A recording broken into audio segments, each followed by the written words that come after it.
it safe in our neighborhood. Nobody's going to come into my house and steal anything. And besides, what are they going to steal, Marvin? They're going to come in and be like, nothing of value here except the refrigerator. Like, okay, if you need a refrigerator that badly and you can schlep it down the street on your back, those winding streets with no names, then help yourself. You probably need it more than we do. You know what I mean? But yeah, there's so many wonderful things like that. Like it's safe, it's clean. What about the Yakuza? Yakuza. Oh my gosh, I actually did have a run-in with Yakuza. Oh, tell us. Please tell us. Tell us. Okay, so it wasn't like this massive run-in, but it was my little Yakuza moment. So I lived in this apartment building, and the owner was so sweet. He was one of the only people who would rent to a foreign woman with a cat. I mean, like it's hard renting an apartment with a cat, but if that cat's bringing along a foreign woman, it's even worse. But he rented to me, and then he died, not because of me or the cat, just like he died of cancer. But in this apartment, his relatives, not his children, but his relatives inherited the property because he didn't have any kids. He didn't have a wife. He had no family of his own.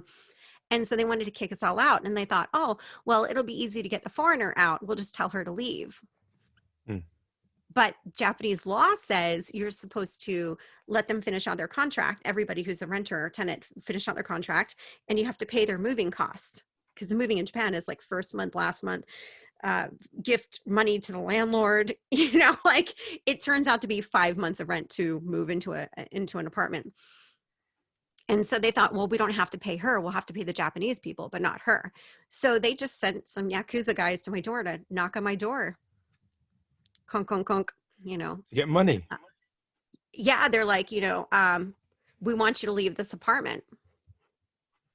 That's it. They just called the Yakuza instead of getting me to leave or asking me to leave properly or paying me to leave the apartment building like they did everyone else. They were just like, hi, you need to get out of this apartment building.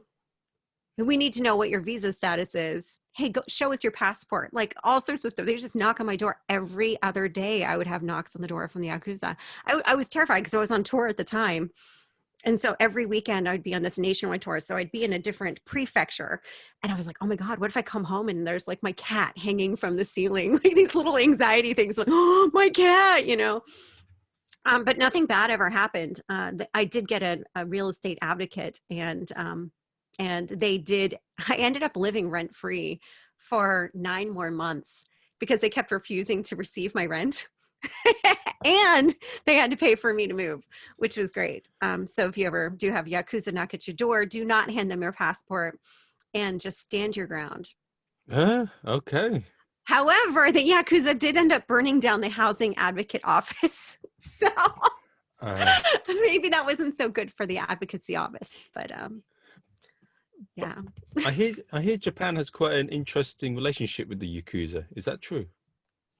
In what way? Like, what do you mean interesting? I mean, yeah, everything's interesting. You're such a curious person, you know. I heard that's a sign of intelligence. I heard that they have a relationship, like it's quite in depth. What's it called?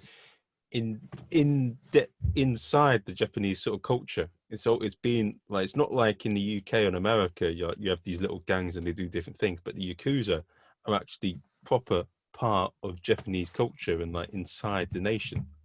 They're involved in a lot of things on all levels.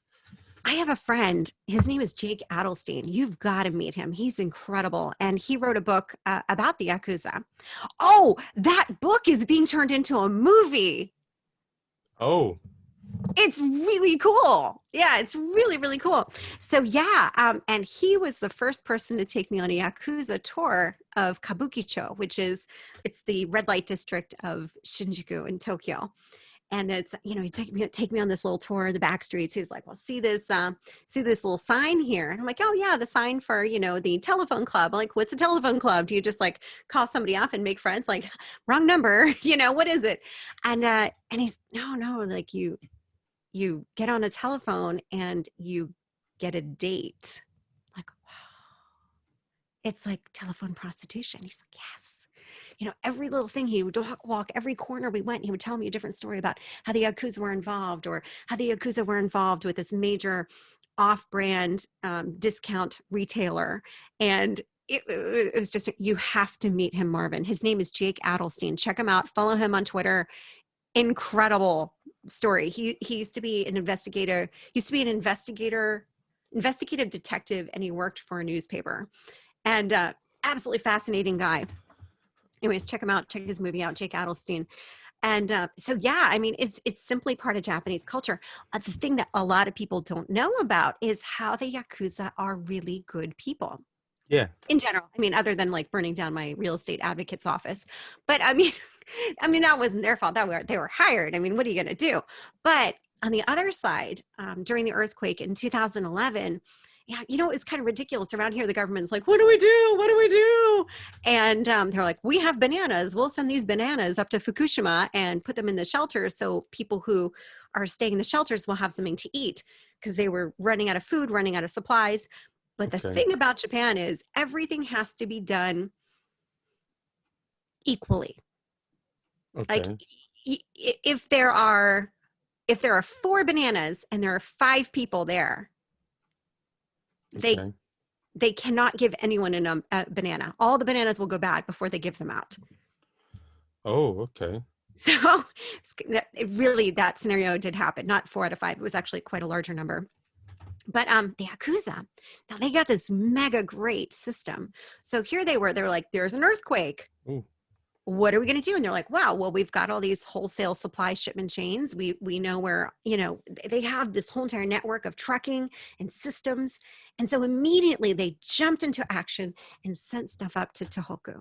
Not for any money. It's simply volunteer. That's basically their CSR. It's their service to society, is by helping out when there's trouble. And I just thought that was really fascinating. You think like, yeah, these big bad guys are going to be like, yo, you're going to pay us for those 4 or 5 bananas.